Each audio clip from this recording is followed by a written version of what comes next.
Detach from what is toxic. This is rule number one of the 12 laws. It's the first of the 12 laws of inner peace. If we want to be happy, peaceful, healthy, if we want to heal, the first thing we must do is detach from what is toxic. So a friend sent me a link today of a woman named Hannah. She's being talked about on the news and social media because her husband actually killed her and her children. So I'm not going to go into the details of this horrific murder and the way that he did it. But as it turns out, experts noted that this man was a narcissist, and she had been trying to escape from him for some time. But no doubt, if she could speak to us today, she would tell us the sooner you can get out of a relationship with a narcissist, the better. In the message that my friend sent me with the link, they wrote something like, uh, yeah, just like you say, a narcissist will kill you. The temperament of the narcissist is the temperament of a psychopath, meaning they have a lack of empathy for others. So some of the things that keep you and I from just killing whoever we're upset with is empathy, love, compassion for other people, not wanting to see someone suffer, and morality. And so many narcissists actually lack these qualities. This in turn makes them especially dangerous because any of us can get mad. Any of us could even become a bit controlling. But when a person lacks morality or empathy, they are especially dangerous. But just the mere possibility that a narcissist can kill you, which is very high comparatively, isn't the only reason we need to detach from what is toxic. You see, whatever is toxic is ultimately killing us anyway. So you can die fast, but you can also die very slow. And we are dying a slow death when we stay in a relationship with a toxic person. So in order to apply rule number one, or the first of the 12 laws, we have to be able to get out of relationships with toxic people. So what exactly constitutes a toxic person? And how do we get out? Well, toxic is defined in the dictionary as something that's harmful, causes discomfort, or affects you negatively. Something that's harmful, causes discomfort, or is to your detriment. That's toxic. Something that's harmful, to your detriment, affecting you negatively, causing discomfort. When you recognize that anyone in your life is causing discomfort, even small discomforts, it's time to analyze if you should assert a boundary and enforce the boundary. In all cases, enforcing your boundary is going to involve removing yourself from the person. So when you assert a boundary, you give a person an opportunity to be no longer toxic to you. So you say, hey, would you mind not speaking that loud? Would you mind not swearing around me? Would you mind not? And you give them some parameter of what they could do to be less irritating to you. When they show disrespect and disregard for that parameter, that's everything you need to know. You cannot make a relationship work with a person that doesn't respect your boundaries.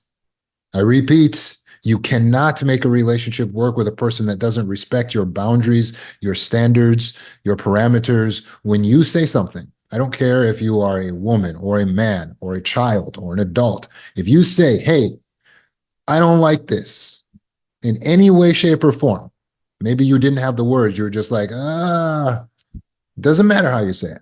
Maybe you were harsh about it. Maybe you were very nice about it. But when you say it, if it is not respected, That's everything you need to know. So I get asked all the time, well, what are the red flags of a narcissist? You don't need all that. It's helpful, but you don't need all that. What you need to know is, does the person make me uncomfortable? And then when I speak up about it, how do they respond? That's what you need to know. And you can't find that out if you don't speak up. So your assertion of your assertion of your boundaries is how you find the toxic people. That's how you identify the narcissists. Because after you assert it, how they respond tells you everything you need to know. In case you don't know, because you were just raised around narcissistic and boundary crossing people, this is what respect of a boundary sounds like. Oh my gosh, I'm so sorry. Thank you so much for letting me know that. I will try to change. I will try to accommodate. Wow, thank you for informing me of that. I didn't know that. Is there a way that we could make this work? I have some standards too I like to express. Could we find some common ground here? That's what it sounds like when someone respects your boundaries. Everything else is a disrespect. Walking away while you're talking, yelling at you, punishing you, getting angry at you, getting mad, giving you the silent treatment, all the little punishments and things, all of that. You don't fear that. You should pursue it. You want that because that's what tells you who you need to cut out. You don't want to wait to become a news story or to allow the person to just slowly kill you so you can die your death by 1,000 cuts. A narcissistic, psychopathic, sociopathic person, they don't only just not care how you feel. In most cases, they are actively working toward your destruction. It is as unacceptable for you to stay in that relationship as it is for them to abuse you and harm you. It is as unacceptable for you to stay in the relationship as it is for them to abuse you. It's unacceptable.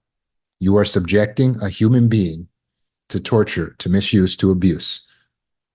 You have to move. You have to move out. You have to disconnect, detach from what is toxic. So, someone that's toxic to you is someone that's abusive. That means they mistreat you. Someone that's toxic to you is someone that neglects you. They neglect the needs that they're supposed to be fulfilling in your life. That's toxic. It's bad for you, so you have to get out. It is toxic, meaning it's poisonous. Neglect can cause us to think wrong things about ourselves, to feel discomfort or harmful feelings. It's toxic. It's not okay. You need to disconnect. Another type of toxic person is someone who is out of alignment with your purpose. That's a toxic person. So they could be a really nice guy, maybe not abusive, just out of alignment with your purpose. Like, let's say you've always wanted to be a model. And so that's the purpose that you're working towards, to become a fashion model. But your uncle, who's a good guy otherwise, is totally against fashion modeling. Then is he the type of guy you want to sit around having conversations with? The answer is no. Your uncle to you is toxic because he is out of alignment with your purpose. Does that make sense? He's out of alignment with your purpose. So recognize in your environment who's out of alignment. If you're trying to be close to God and you got someone who has anti-God ideologies, this person for you is out of alignment with your purpose. They might not be a good associate for you. If you're trying to advance in your job, your career, your business, your corporation, and you have some buddies, some friends from back in the day that have no ambition, lack drive, and don't understand why you have so much ambition, they could be toxic for you, even though they're not bad people. Okay. So toxic is not always about being bad or good. Toxic is about being bad or good for you. If it's out of alignment with your purpose, then it's toxic for you and you must disconnect. So anyone that's not on the way is really in your way. Does that make sense? You need people who are going to help you with your momentum towards where you're trying to go so that you can be successful in life.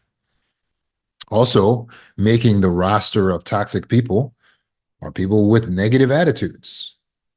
So don't hang around the gossipers, people who talk behind other people's backs. It's a really good way to relate and commiserate in the workplace. You get the friend, the buddy, the coworker that come over, and as soon as the boss leaves, oh, isn't that boss so? What does he think of? And they got all the talk and the negative talk about the boss. This person is toxic to you, unless it's your firm goal to organize a coup and overthrow your boss. Then why are we wasting time complaining? Why am I sitting commiserating with you about how much you hate your job? It's toxic.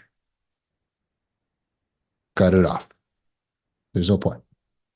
It's not good for you. It's not helping your inner peace. We don't need the gossip. And that's on a grand level. We don't need the celebrity gossip.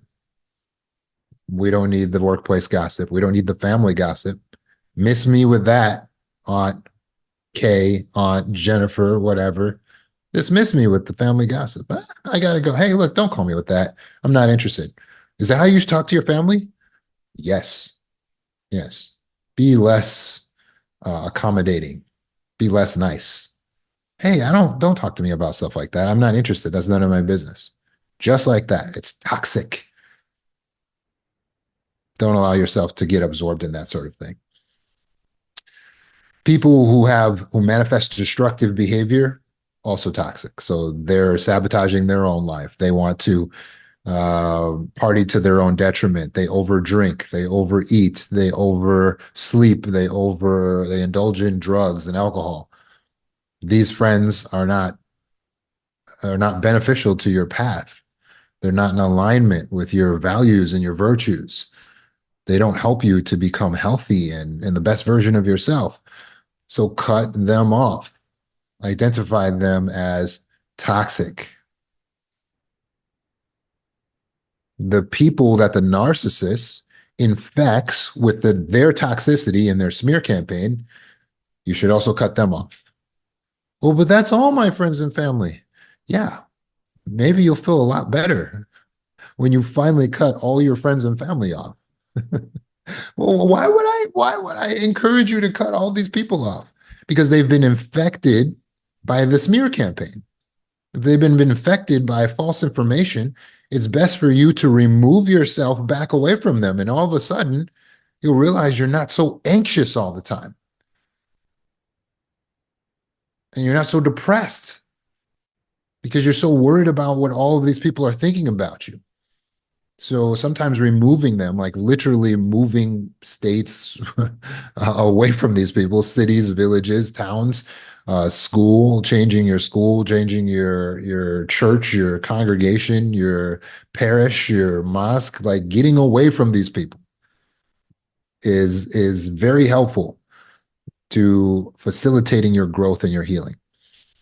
In some cases, of course, it's not possible for us to get away right now.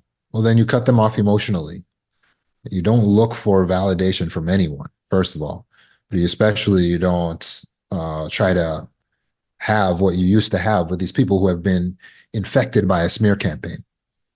To that aim, anyone that the narcissist is close with, the flying monkeys that the narcissist uses, they're toxic. Cut them off. Well, but what if my brother is a flying monkey to my mom and she's really the problem? Cut your brother off. It could be temporary. Maybe it's just for now. Maybe it's just for a month. But cut them off. And then when they come back to you, you can explain your boundaries to these people. Hey, look, you can talk to me, but don't bring up anything about mom. I don't want to talk about mom. And then that's cool. And then they recognize your boundary. Oh, okay. Well, I don't want to lose you. So now I know the rules in order to keep you in my life. I just don't talk about the toxic thing. Is this how firm we have to be? Yes. Please start thinking in terms of not who can I try to hold in my life, who can I divest myself of? Who can I detach from? Some of these detachments are going to be temporary, but it's going to allow you that space to come into your healing and your happiness, your inner peace.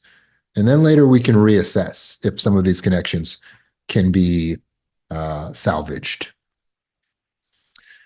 We also have to look at our entertainment. When it comes to detaching from what is toxic, your entertainment can be the toxic thing that you're failing to detach from. So, what are you paying attention to? We have to digest the true crime in moderation. All the true crime documentaries. It can be very exciting learning about this serial killer over here and this psychopathic, murderous villain over here. But too much of that is warping your brain. Let's not forget that they call television programming because it's programs you. Don't allow yourself to get programmed by the wrong messages. There's nothing wrong with knowing about news stories. There's nothing wrong with an occasional documentary, but pay attention. There is an obsession in this sick world that we live in to get into the mind of a serial killer. Tonight, we're going to go deep inside of the mind of the serial killer. Why? We don't, for what? Why? Your brain is like a sponge. Why would you train? Why would you program yourself on this type of schedule? You need to get deep into the mind. And they do it in the fantasy too. They go, this year, it's going to be a movie all about the villain. And where did the villain come from? And why did they become so villainous? Why? It's not about the hero defeating the villain. We're just going into the mind of the villain. Pay attention. Pay attention. A lot of these things do not have your mental health and your well-being at heart. Horror films, things that are glorifying violence. Pay attention. Don't be thoughtful before you go and jump on the bandwagon. All your friends say, "Oh, we're gonna go see the new scary movie. We're gonna go see. It's this person. They chop up all the other people," and you go, "Stop! Don't go. Oh, well, all my friends are going. Let them go. Let them go. You can't. Your brain doesn't come with an erase button. You realize that. It's not like you get out of the movie theater and you just go and erase everything you just saw. You carry that with you for the rest of your life. Isn't it true? Some of us can remember scary movies we saw when we were a kid. And when we're alone or if it's dark or something, then we're all of a sudden we're jumpy because of something we saw way back in the day. You're a grown up now. It's immature to think you're just going to watch and look at anything and it's not going to affect you. We're affected by what we watch, by what we read, by what we listen to. We're affected. Pornography. The pornography industry, it's a multi-billion-dollar industry, but it's toxic. It's not harmless. We've never before in history lived at a time where so much is accessible, so accessible like this. It's not helping. It's leading to more antisocial behavior. It's leading to more uh, crime and violence. Uh, it's leading to a warped view of the human body, of a woman's body. It's a warped view of women, a warped view of sex, the gratuitous nature.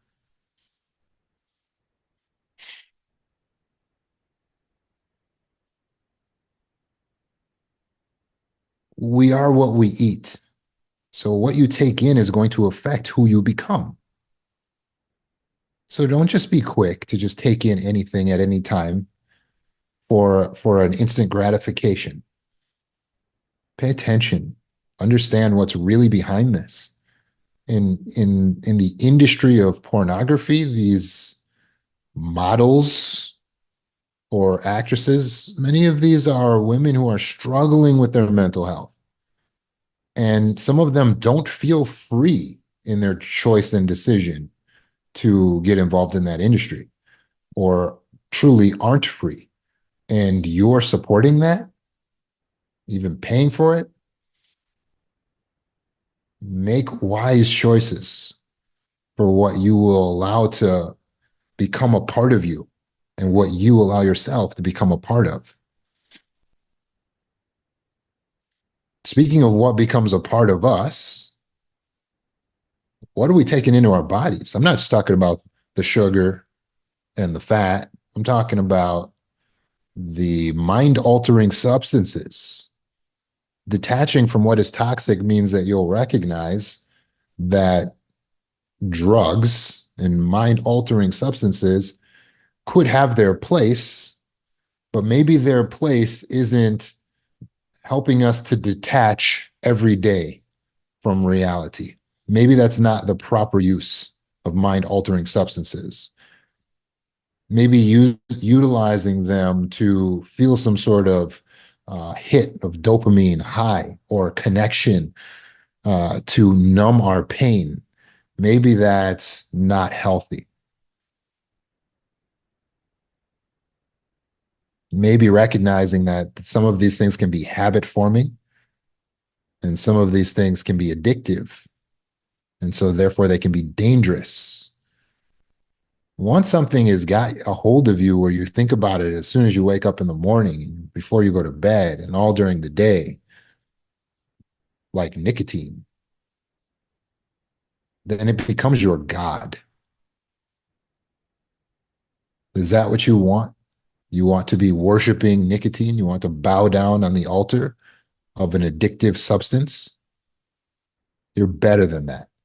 You're a human and you're made beautifully in the image of God. So we need to exercise self control in our decisions when it comes to mind altering substances or addictive drugs.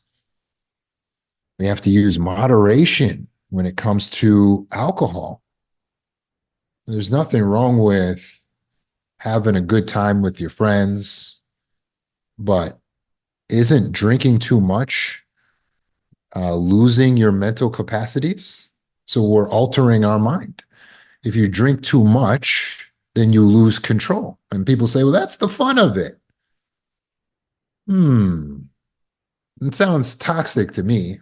Why would I want to not be in control of my person? Why would I want to not be in control to be able to protect my purpose and my person? I can't think of a good reason because it's fun. Who do I trust? Who am I giving control over to? My friends? Alcohol? We need to stay alert. The mind, scientists barely even understand the mind, and you're trying to alter it. A lot of this behavior is escapism because we don't know how to properly cope with our emotions and our feelings and our problems. So let's stop trying to escape from everything and let's learn the tools of healing. We need to detach from what is toxic. For many of us, that's our toxic memories of the past, where we keep turning them over and over.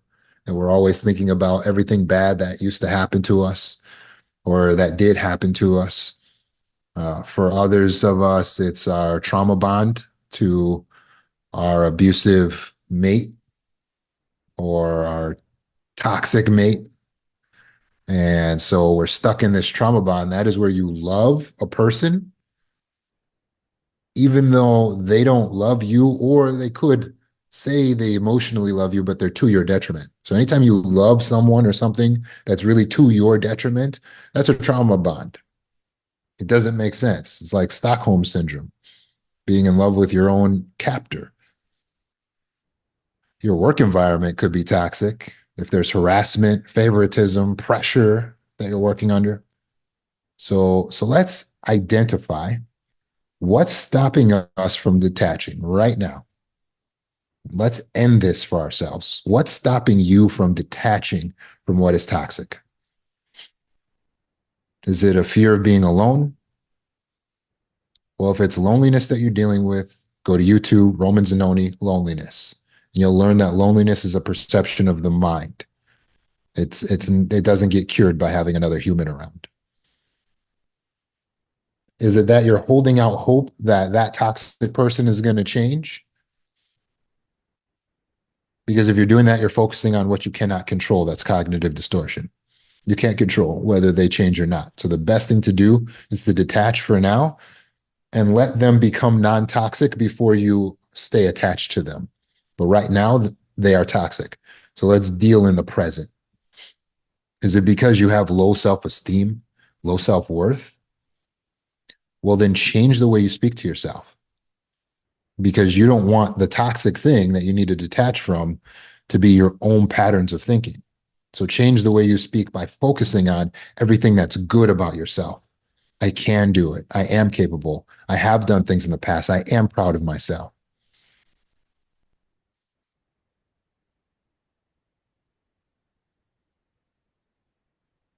For some of us, we don't want to leave our toxic spouse because we have cultural, religious beliefs that discourage divorce. And so we're like, I have to stay. Or we're financially caught in a situation. We go, I have to stay.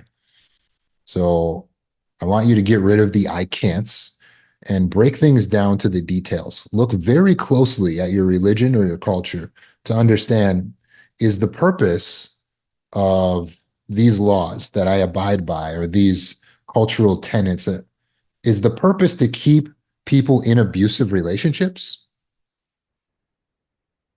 Or am I maybe misapplying it here? And is there any loophole? Is there any caveat? Meaning, is there an exception to the law? Because you'll find in most religious systems and in most cultural systems, there would be an exception, and you might find that you qualify for it, or you could potentially qualify for the exception to that law. So don't keep yourself caught when you're not truly caught. And if it's financial, well, finances are one of the best problems to have because it's temporary. It's not like health, right? So with money problems, you can either plan and stack your money for that escape, or you can take your escape now, which is more recommended. Take the financial hit and try to overcome the new problems because now your problem won't be toxicity. It could be homelessness. It could be bank accountlessness or joblessness. You could get put into a bad situation financially, but you've now detached from what is toxic. So believe it or not, you can heal mentally, even though your home situation isn't ideal. You can heal mentally, even though your job situation isn't ideal, right? So don't prioritize finances and financial hold and allow yourself to be controlled or beholden to an abuser. And one of the main reasons that people stay in these toxic relationships is the fear of retaliation. They're afraid of how this abuser is going to react if they were to get up and move on. And for that, I say, move smart, but still move. Don't tell them where you're going, what you're doing. Don't tell them that you're planning to leave. Don't say, you're abusive. You're a narcissist. I'm going to leave you. Don't do that. Just keep it to yourself while you put all your ducks in a row. Keep it to yourself while you plan everything out. And you can let them know after you left and after you've protected yourself and you're safe. Then you can give them a text message. Just so you know, I've left the house. I left my keys under the mat, blah, blah, blah. I got movers coming on Saturday, blah, blah, blah. You understand? So you don't tell them, you don't tell abusive people ahead of time what you plan to do. Obviously, if you did that, they would try to stop you or sabotage you or potentially harm you. And we don't want to put ourselves in harm's way. So whatever it is that's holding you back, please understand that staying is worse. It's worse than loneliness. Staying with this person is worse than taking a financial hit. Staying with this person is worse than homelessness. Staying with this person is worse than whatever retaliation they can come up with. It is worse because A, you will end up like Hannah and her children who were brutally murdered, or B, you lose your mind and your mental health and you end up in a hospital, or you lose your physical health and you end up in the hospital. And now you become dependent more so than you already are. Don't allow that to happen to you. Be brave. Detach from what is toxic. And I guarantee to you, you'll be on the road to healing as a result.